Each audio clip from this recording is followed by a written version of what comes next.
সন্দেহযুক্ত বেদখলকাৰীৰ বিৰুদ্ধে ৰাজ্য চৰকাৰে অসমৰ কেইবাটাও স্থানত চলাইছে উচ্ছেদ অভিযান। বৰ্তমান এইবাৰ উচ্ছেদ চলোৱাৰ প্ৰসংগ আহি পৰিছে ভূতনাথ জঙা অঞ্চলৰ। দীৰ্ঘদিন অঞ্চলটোত বসবাস কৰা এই অঞ্চলৰ উচ্ছেদ অভিযানক লৈ চিন্তিত হৈ পৰিছে অঞ্চলবাসী, যাৰ বাবে শনিবাৰে ৰাজ্যিক বিজেপিৰ উপ সভানেত্ৰী ডক্টৰ জুৰি শৰ্মা বৰদলৈ পৰ্যবেক্ষণ কৰে অঞ্চলটো।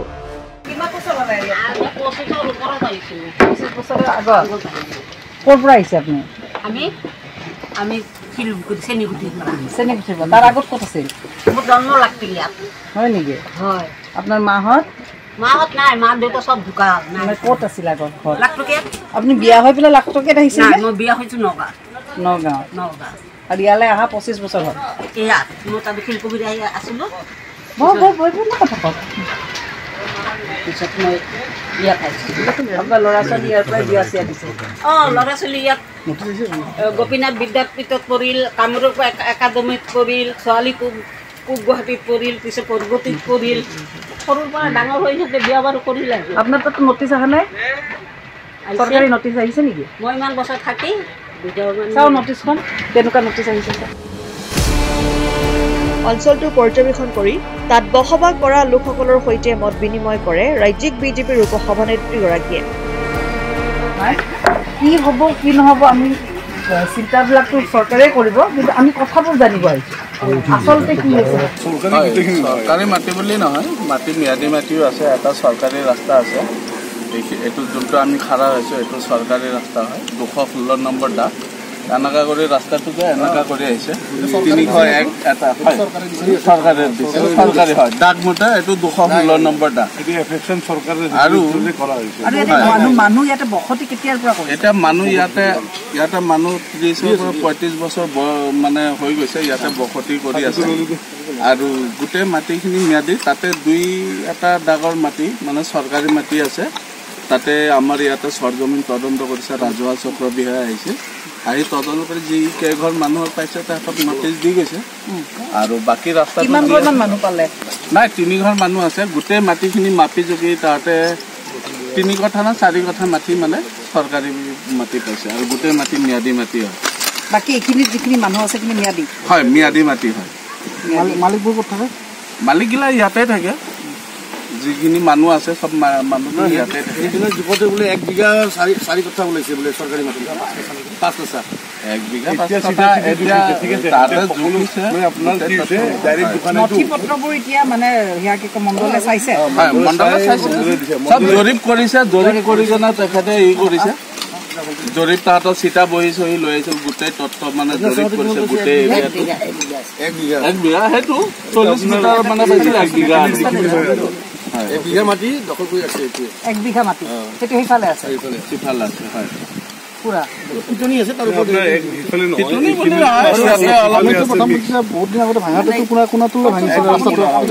ৰাস্তাটো আছে, ৰাস্তাটোৰ মাজত বহি গৈছে নেকি? কোনো বহা নাই, পুৰা খালী আছে। 1 বিঘা আছে, 1 বিঘা 3 ঘৰ আছে, আৰু এই চাইডে পুৰা সিফালে 2 ঘৰ আছে। সেইটো ৰাস্তাত আছে, সেইটো দি গৈছে। ৰাস্তা যোনটো আছে 301 নম্বৰ দাগত সেইটো ৰাস্তা আছে। সেইবোৰ মানুহ ক'ৰ হয় যোনবিলাক বহিছে? যিগিলা মানুহ বহিছে সেই মানুহখিনি আমাৰ গুৱাহাটীৰে বাসিন্দা হয়, ইয়াৰে লোকেল মানুহ হয়। আৰু যিগিলা ভাড়া চাড়া দিছে সেইগিলা ভাড়াগিলা দুখীয়া শ্ৰমজীৱ কৰা মানুহগিলাক ভাড়া দিছে। তেখেতসকলে ক'ৰবাত গোৱালপাৰাৰ হয়, ক'ৰবাত ধুবুৰীৰ হয়, ক'ৰবাত বৰপেটাৰ হয়। মালিকগিলা অৰিজিনেলি গুৱাহাটীৰ হয়, গুৱাহাটীৰ বাসিন্দা হয়। যিখিনি মানুহ তাতে বহি আছে, হয়, মানে গুৱাহাটীত তেওঁলোকৰতো ক'ৰবাত বেলেগত ঘৰ আছে, হয়তো থাকিব পাৰে। গুৱাহাটীখন পপুলেশ্যন ডাঙৰ হৈছে, কাৰোবাৰ হয়তো আছে, কাৰোবাৰ নাই, সেনেকাও হ'ব পাৰে। সেইটো আমি কেতিয়াৰ পৰা বসতিটো মানে তাতে 30-35 বছৰ বয়স হৈ গৈছে ইয়াৰ পৰাই আছে। কাৰণ আমাৰতো অলৰেডি আমি যোনটো মাটি লৈছো আমিতো আজি 35 বছৰ আগত মোৰ মাটিও ইয়াতে আছে। 35 বছৰ আগতে মই লৈছিলো, তেতিয়া মানুহ বসতি কম আছিল। আমি ম্যাদী মাটি কিনিছিলো, হয়তো ৰাস্তা ঘাট ডেভেলপ নাছিল। আৰু যোনটো মানুহগিলা কয় পিটুনি নহয়, গোটেই চাৰিওফালে ৰাস্তা ঘাট হৈ কিনে ওখ হৈছে।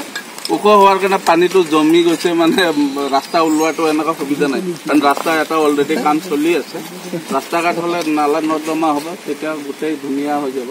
এনেই পিটুনি নহয়, এইটো জলাশয় নহয়।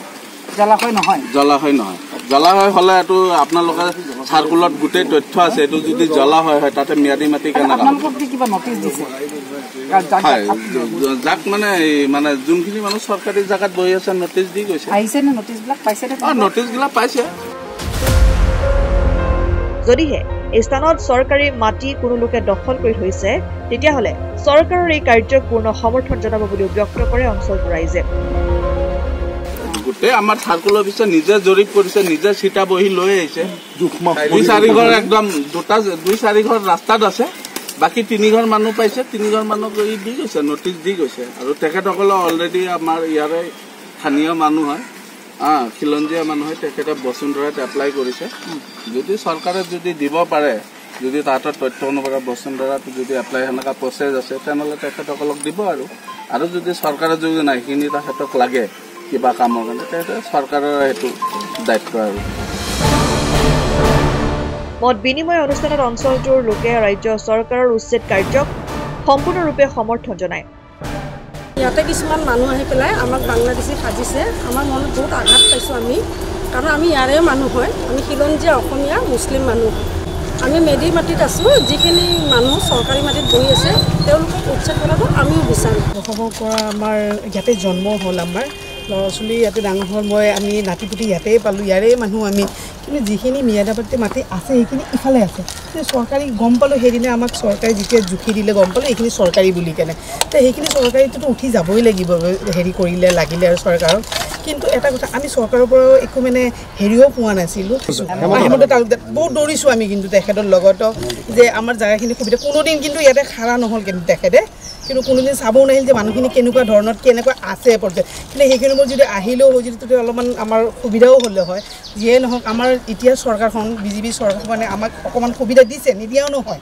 যেতিয়া আমি ৰাস্তাটোৰ কেনে আমি দৌৰিছোঁ ইয়াতে আমাৰ মানুহ বহি আছিল এই ৰাস্তাখিনিত মানুহ বহি আছিলে বহি থাকোঁতে আমাৰ ৰাইজৰ মানুহ গোটেইখিনি ডি চি ছাৰে গ'লে চাইকেলৰ অফিচতে গ'লে আমি এপ্লিকেশ্যন দিলোঁ যে আমাৰ ইয়াতে এটা ৰাস্তা আছে গম পালোঁ আমি যিহেতু ছাৰেও দিলে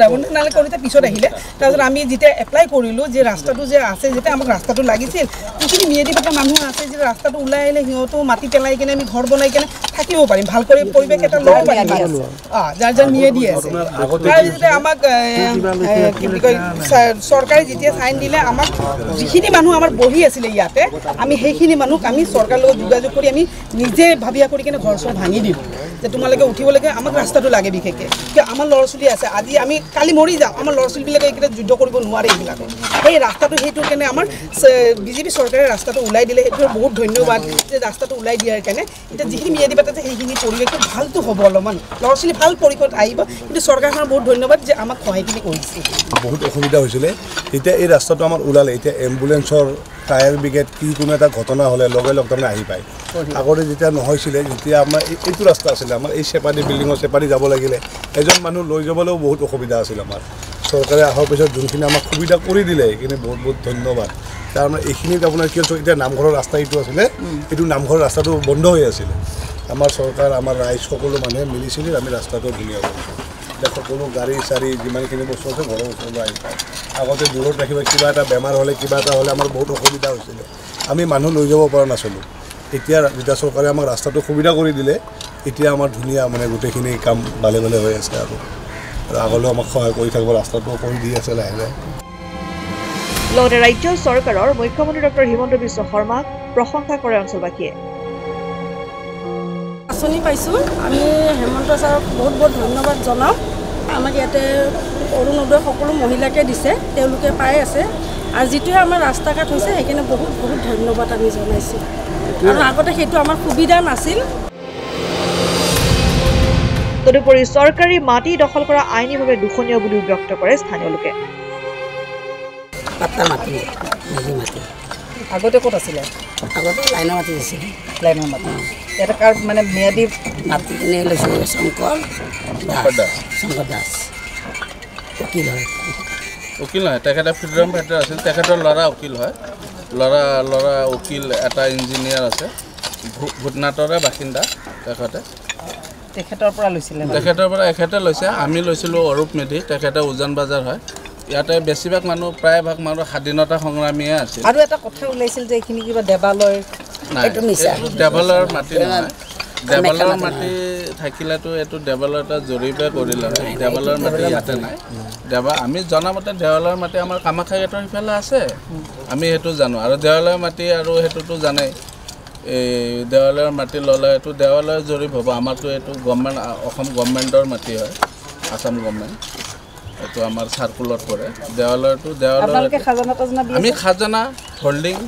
আপোনাৰ এই যোনটো GMC টেক্স গোটেই কমপ্লিট দিয়া আছে আৰু গোটেই যিখিনি বসতি কৰা মানুহ আছে গোটেই আপোনাৰ GMCৰ কাগজ পাতি গোটেই ডকুমেণ্ট খাজানা ৰচিদ আছে GMCৰ পৰা আমিতো সুবিধা পোৱা বুলি সেনেকা সুবিধা নাই যেনেকৈ আমাৰ এইটো আৰবান এৰিয়া হ'লে 1 নম্বৰত আমি পানীৰ সুবিধাটো পাব লাগে কাৰণ ইয়াতে ৰাস্তাটো আজি মানে মাটিটো যেতিয়ালৈকে সেটেলমেণ্ট হৈছে তেতিয়ানে ৰাস্তাটো মেপত কাটা আছে কিন্তু ৰাস্তাটো ডেভেলপ হোৱা নাই গুৱাহাটী মাজমজিয়াত আমি থাকি কিনে আমি ৰাস্তাটো ডেভেলপ নোহোৱাৰ কাৰণে এইখিনি মানুহৰ এটা অসুবিধা সেইটোৱে অসুবিধা হৈছে আপোনালোকৰ কিমান নম্বৰ ৱাৰ্ড পৰে এইটো আমাৰ আপোনাৰ 13 নম্বৰ ৱাৰ্ড 13 14 দুটা আছে ইয়াতে আমাৰ এই বস্তুটো আমাৰ ইফালে ইফালে 13 ইফালে 14 এটা আমাৰ পুৰবী তালুকা আৰু এটা আমাৰ তেখেতে AGPৰ পৰা হয় আৰু আমাৰ এই মঞ্জু বৰা তেখেতে BJPৰ পৰা হয় তেখেতসকলৰ লগত আহে আমাৰ ইয়াতে যোগাযোগ আছে তেখেতসকলৰ এইখিনি কিবা মানে হেয়া আপোনালোকৰ যেতিয়া কিবা সমস্যা হয় মানে আমাৰ পাৰিষদ আপোনালোকৰ ওচৰত পায় আৰু আপোনালোকে পাৰিষদ সেনেকা সমস্যাটো পাৰিষদ পোৱা নাই আজিলৈকে যেতিয়া ৰাস্তাটো এফেকশ্যন হৈছিল তেতিয়া আমাৰ স্থানীয় বিধায়ক ৰমনা নাৰায়ণ কলে তাত গৈছিলোঁ তেখেতে কৈছে যে আমি এইটো GMCৰ এইটো আণ্ডাৰত হয়তো তো GMCৰ পৰা কিবা অনুদান ধৰি কিনে এই ৰাস্তাটো ডেভেলপমেণ্টৰ কাম কৰিম আমি GMCত গৈছিলোঁ এতিয়ালৈকে সেনেকা ফাণ্ড অহা নাই ইয়াতে ভোট কিয় নাই আমাৰ স্থানীয় ভোট নোহোৱা কৰি আৰু মানুহ হৈছে নেকি আৰু এজনটো বিধায়ক আপোনালোকৰ গাতে লাগি আছিল তেওঁ কিবা কৰিছে তেখেতেতো আজিলৈকে আমাক সেনেকা সুবিধা কৰি দিয়া নাই তেখেতে বিচাৰিলে আমাৰ এইটো জাগাটো আজি আপোনালোকে আহিব লগা পৰিস্থিতিয়ে নহ'লে হয় তেখেতে ওচৰতে আছিল আপোনালোকৰ ইয়াতে কংগ্ৰেছৰ MLA আছিল হয় ওচৰতে আছে তেওঁতো আপোনালোকৰ লগত অহা যোৱা কৰি থাকে অহা যোৱাটো আছিলে তেওঁলোকে মানে কি মানে অকল কি কয় এছেম্বলিত যায় খোৱাৰ বাহিৰে একো কৰা নাই তেখেতৰ ঘৰৰ ওচৰত যিহেতু যোনটো জাগালৈকে আজি আপোনালোকে যেনেকৈ সাংবাদিকসকলে আহি আছে এইটো জাগাত আজিলৈকে আহিব লগা নাছিল লগতে এখন আমাৰ নামঘৰো আছে তেখেতৰ ঘৈণীয়েকটো মেয়ৰো আছিল আজি আপোনালোকৰ যোনটো সমস্যা আপোনালোকে ভাবেনে ক'ৰবাত নহয় ক'ৰবাত কংগ্ৰেছ ইয়াতে জড়িত আছে কাৰণ তেওঁলোকৰ সময়ত কোনোদিন একো নকৰিলে সেইটোতো আমালোকে ভাবোঁ কাৰণ আজি আমি ইমান বছৰৰ পৰা কংগ্ৰেছত ইয়াৰ পৰা স্বাধীনতাৰ পৰাই কংগ্ৰেছে চৰকাৰ গঠন কৰি আছে গুৱাহাটী চিটিৰ মাজত গাঁও এৰিয়া হ'লে কথাটো বেলেগ আছে যোনটো গুৱাহাটী আমাৰ মাজমজিয়া মানে আমাৰ ৰাজধানী আপোনালোকে চবে মন খুলি কথাখিনি কোৱাৰ কাৰণে ধন্যবাদ চৰকাৰখনটো আপোনালোকৰ ৰাইজৰ কাৰণে সঁচাকে যদি কোনোবাই বেদখল কৰিছে এয়া বেদখল মুক্ত হ'বই লাগিব কিন্তু যদি কাৰোবাৰ ম্যাদী তেনেহ'লে তেওঁলোকে আৰু সেয়া কি কয় এই সমস্যাটোত থাকিব নালাগে সেইটোৰ কাৰণে আমি ব্যৱস্থাখিনি নিশ্চয় আমাৰ মুখ্যমন্ত্ৰী ডাঙৰীয়াই কৰিব আৰু তাৰে কাৰণে আমি বুজ ল'বলৈ আহিছোঁ আচলতে একেবাৰে জিৰ' গ্ৰাউণ্ড ৰিপৰ্ট বুলি যে কয় আমি কথাখিনি আপোনালোকৰ মুখৰ পৰা জানি ল'লোঁ কি হৈছে কি হোৱা নাই কথাখিনি আমি গম পাম এটা খবৰ পাই আছিলোঁ যে এটা পিটনিত বহু মানুহে বেদখল কৰি আছে আচলতে কথাখিনি কি সেয়া আমি জানিবলৈ গোটেই আমাৰ BJPৰ কাৰ্যকৰ্তা তাৰপিছত আমাৰ বিচাৰ পৰিয়ালৰ বহুতো লোক আৰু ইয়াৰে বাসিন্দাসকলৰ লগত আমি মত বিনিময় কৰোঁ ইয়ালৈ আহোঁ আৰু বহুত কথাখিনি আমাক খোলাকৈ বুজাই দিলে কিছুমানে সঁচা কথাটো কৈছে যে তেওঁলোকৰ বেদখল হৈ আছে চৰকাৰী মাটি তেওঁলোকে স্বতঃস্ফূৰ্তভাৱে খালীও কৰিব কাৰণ তেওঁলোকে নটিছো পাইছে আৰু কিছুমান মানুহৰ ম্যাদী মাটি আছে বহু বছৰৰ পৰা তেওঁলোকে আছে তেওঁলোকে কিনা মাটিৰ তাৰে নথিপত্ৰ আছে এইবোৰ জৰীপ হৈছে বা জৰীপ হ'ব আৰু সেয়া চাৰ্কেল অফিচাৰৰ লগত তেওঁলোকৰ যোগাযোগ হৈছে সেইকাৰণে ইয়াতে কোনো ধৰণৰ যাতে মানুহৰ বেলেগ ধৰণৰ যাতে বাতৰি প্ৰকাশিত নহয় তাৰ কথাটো জানিবলৈ আহিলোঁ আমাৰ চৰকাৰখন BJP চৰকাৰখনে ৰাইজৰ কাৰণে সদায় মাত মাতি আহিছে ৰাইজৰ হকে সদায় কাম কৰি আহিছে আৰু মই এটা কথা জানো যে মুখ্যমন্ত্ৰীগৰাকীয়ে সদায় যিখিনি আমাৰ